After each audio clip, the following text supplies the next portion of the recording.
Video बनाएर राख्नु video बनाएर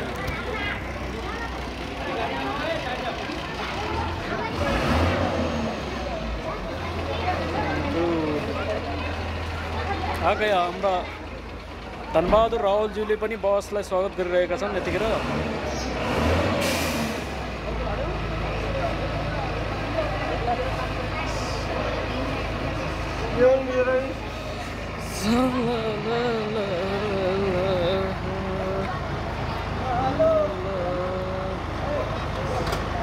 ल यतिखेर हाम्रो यो पञ्चदेल विनायक नगरपालिका वडा नम्बर 7 मा बसको आगमन सहित कर्मभूमि भारत बनाएर जन्मभूमि नेपाल फर्केका दाजुभाइहरू आफ्नै जन्मभूमि नजिकबाटै आफ्नो घर स्थानमा प्रस्थान हुँदैछन् लाग्दा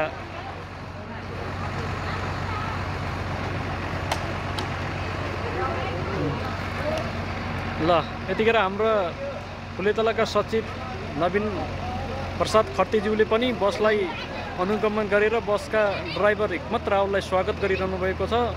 उहाँ पनि बस पहिलोचोटि फुलेतलामा बस आउँदा अत्यन्त खुसी हुनुभएको छ। धन्यवाद हाम्रो तर्फबाट सरलाई नि हाम्रो पत्रकार सरलाई नि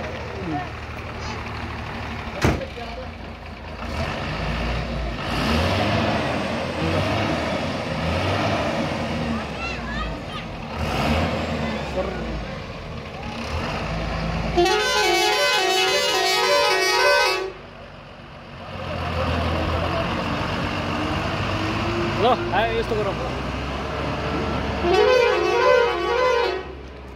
यो बस बोलिसक्यो त्यति धेरै बोल्ने हुन्न।